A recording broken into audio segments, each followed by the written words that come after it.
Have you ever wondered if you could actually live in sunny Portugal on just $600 a month? It sounds impossible, right? But the idea wouldn't leave me.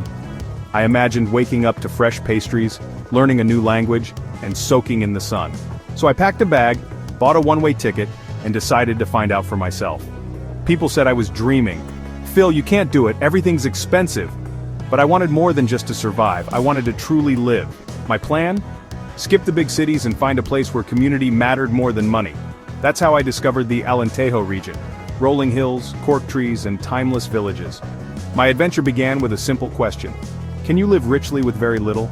This is the story of how Portugal welcomed me, fed me, and showed me that the richest life isn't about your bank account. Come with me, you're going to love this. Finding a home on a tight budget felt like a treasure hunt. One where the map is half finished and the clues are written in a language you barely understand. I'd scroll through endless listings online, but everything seemed out of reach, too expensive, or just not right. The dream of a place to call my own in Portugal felt distant, but I was determined to make it work, even if it meant thinking outside the box. Forget fancy apartments or modern condos, I started my search in Murtola, a sleepy town perched on a hill, where time seems to slow down and the river winds lazily below. The town's whitewashed houses and cobbled streets felt like something out of a storybook, and I hoped I could write my own chapter here. Instead of relying on websites or agencies, I decided to try something different. I went to the local pastelaria, ordered a strong coffee, and started asking around in my best, if clumsy, Portuguese. The cafe was buzzing with locals, and I quickly learned that in small towns, word of mouth is more powerful than any online ad. That's how I met Sophia, a friendly face who listened to my story and immediately wanted to help. She introduced me to her cousin Elena, who just happened to have a small room for rent. Nothing fancy, but at €150 a month, it was a lifeline. In that moment, I realized how quickly strangers can become allies.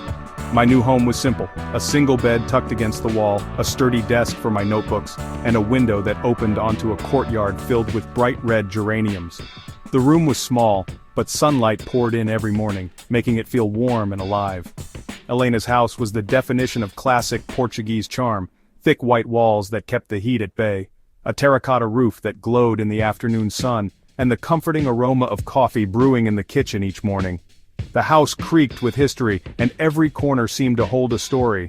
Elena treated me like family, not just a tenant. She'd leave fresh fruit on my desk before I woke up, and in the evenings, she'd invite me to share homemade cake at her kitchen table.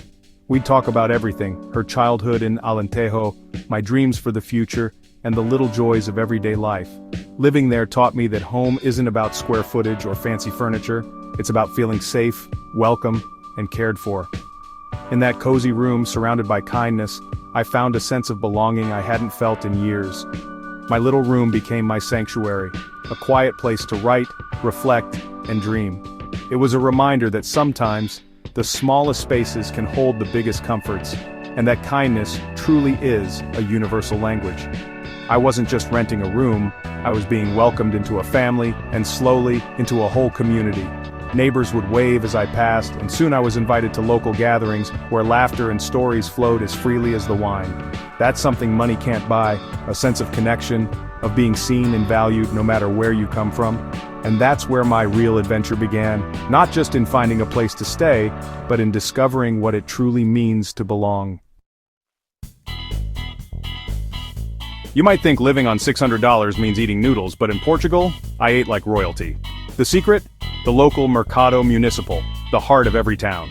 With just €20, I'd buy sun-ripened tomatoes, figs, goat cheese, and fresh bread. The fishmonger Rui would show me the day's catch, sardines, sea bass, mackerel. I learned to cook simply, letting the ingredients shine. Salads, grilled sardines, hearty soups.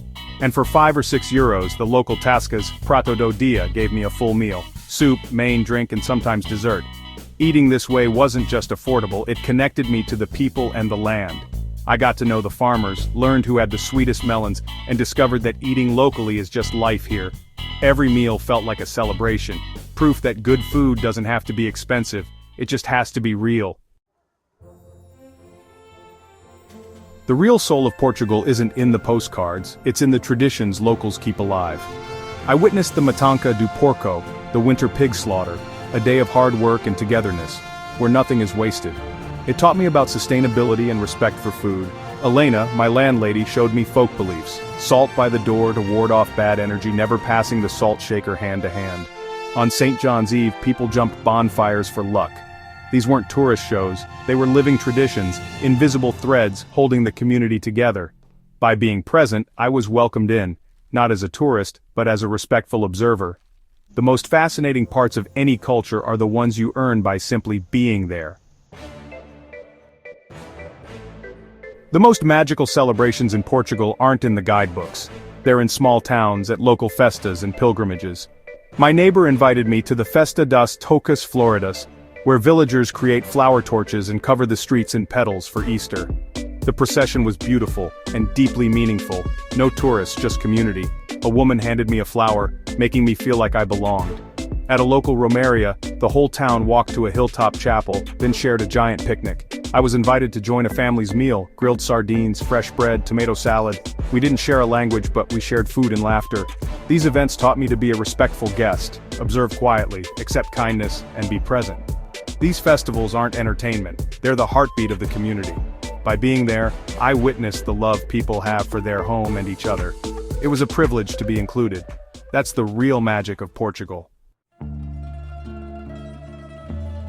In Portugal, life has a soundtrack, played in streets, tascas, and homes. Beyond fado, I discovered cante alentejano, groups of men singing powerful, earthy harmonies telling stories of the land. One night in a bar, the singing began. No instruments, just voices. The room fell silent and I felt the soul of the region. Afterward, we shared snails and white wine, and the gathering turned into a spontaneous party. At a local festa, I watched couples dance the corridinho, a joyful folk dance. An elderly man pulled me onto the dance floor. I was clumsy, but everyone cheered. These moments made the culture come alive. Not something you read about, but something you feel. Food and music aren't just for sustenance or entertainment. They're the glue of community. It's the taste of midnight sardines, the sound of voices in harmony, and the joy of being spun around a dance floor. In Portugal, celebration is spontaneous and shared. That's what binds people together. You can visit a country and never really feel it, until a small act of kindness changes everything. Sometimes it's not the grand adventures or the famous sights that leave the deepest mark, but the quiet, everyday moments that catch you off guard. In Portugal, it was these small, unexpected gestures that slowly turned a foreign place into something that felt like home. One day my bike chain broke on a dusty road outside a tiny village. I stood there, unsure what to do, when an old farmer appeared out of nowhere. Without a word, he knelt down, his hands steady and practiced, and fixed my chain as if it was the most natural thing in the world. He gave me a nod, a gentle smile, and drove away. No thanks needed, no expectation of anything in return. That moment stayed with me, a reminder of the quiet generosity that runs deep here. Later, when I fell ill, I experienced another kind of kindness. Elena, my neighbor, showed up at my door with her famous chicken soup, the aroma filling my small apartment. She checked on me every day, making sure I was comfortable, sharing stories and laughter, and treating me not as a stranger, but as if I were her own family. Her warmth and care made me feel safe, even when I was far from home. The most emotional moment came on Christmas Eve. I was alone, missing my own family, when Elena's family invited me to join their traditional dinner. The house was filled with the scent of spices and baking bread, the sound of laughter echoing through the rooms. I hesitated at first, but they welcomed me with open arms, making sure I felt included in every tradition. I sat at a table overflowing with food, surrounded by stories, laughter, and the warmth of people who barely knew me, yet treated me as one of their own. We shared memories, toasted to the year ahead, and I realized I was no longer just a guest. I was part of something bigger, a community that had welcomed me in. At the end of the night, as the fire crackled and the evening drew to a close, Elena's granddaughter shyly handed me a hand-knitted scarf. It was a simple gift, but it meant the world to me, a symbol of acceptance, of being seen and cared for. I wrapped it around my neck, feeling the warmth of their kindness long after the night ended.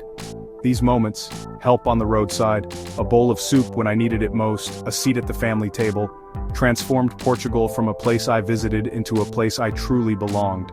It was the everyday acts of kindness, the willingness to share and include, that made all the difference. It wasn't about the scenery or the monuments, though Portugal's beauty is undeniable. The real magic was in the connections I made, the friendships that blossomed in unexpected ways. It was about the people who opened their hearts and homes, who made space for me at their table and in their lives. Their warmth and generosity turned strangers into friends and friends into family. That's what made Portugal home for me. Not the places I saw, but the people I met and the love they shared so freely. And that's what I'll never forget. As I said goodbye, I knew I was leaving a piece of my heart behind, grateful for every moment of kindness and connection. Sometimes the smallest gestures mean the most. In Portugal, those gestures became the foundation of a home I never expected to find. After months in Portugal, I realized my $600 budget was never the point. I wasn't just surviving, I was thriving, collecting memories that cost nothing. Sunsets over the Alentejo plains, walks through cork forests, a friendly bom dia, all free. The real treasures were the sense of belonging and the warmth of community. Neighbors shared produce, stopped to chat, and looked out for each other. Here, you're never truly alone. My life was rich in friendships and simple joys. Portugal taught me happiness isn't about what you own, it's about the quality of your connections. My journey in Portugal became a love story, one that unfolded in the winding alleys, the golden sunlight, and the laughter echoing from tiny cafes. It wasn't just about the places I visited, but the way each moment felt like a small treasure tucked away in my memory. I discovered a priceless way of life, one that's possible even on a small budget. The real richness came from slow mornings, shared meals, and the warmth of strangers who quickly became friends. I hope my story sparks something in you, a sense of wonder, a longing to see the world through new eyes, or simply the courage to take that first step. Maybe it's just a curiosity, a gentle nudge to try something new, to wander down a street you've never noticed before, or to taste a pastry you can't pronounce. You don't have to be a fearless traveler, you just need a little spark of bravery, a willingness to be surprised, and an open heart. Sometimes, all it takes is a smile or a simple hello to turn a stranger into a friend. The world opens up when you let it. Your adventure might not be in Portugal, or even far from home. It could be in your own city, or a neighboring town you've never explored. But the spirit is the same. Embrace the unknown, celebrate the little moments, and let yourself be swept up in the joy of discovery. Step outside your comfort zone, even if it's just for an afternoon. Every journey begins with a single step, and every story starts with a little leap of faith. The world is full of hidden festivals, new friends, and unexpected invitations. There are so many moments waiting to be celebrated, if you're willing to join in. There are meals waiting to be shared, stories waiting to be told, and laughter that echoes long after the night ends. All you have to do is show up, be present, be curious, and let the world surprise you. Go to the local market, wander the stalls, and let your senses guide you. Taste something new, and let yourself get lost in the colors and sounds. Learn a few words, smile, and ask for help. You'll be amazed at how far kindness and curiosity can take you. Be a traveler, not just a tourist. Dive into local traditions, lend a hand, and let yourself be part of the story. Be a friend, not just a visitor. The connections you make will be the memories you cherish most. There are so many stories to discover, so many lives to touch, and so many lessons to learn from people you've never met. So many people to meet, each with their own dreams, their own laughter, and their own way of seeing the world. I hope you'll join me for the next adventure, or maybe you'll be inspired to start dreaming up your own journey. The world is vast, and every sunset is a new invitation. Let your heart wander and see where it leads you. The world is waiting for you with a seat at the table. There's always room for one more story, one more friend, and one more adventure. Thanks for coming along. Until next time, my friends, wherever you go, may your journey be filled with wonder,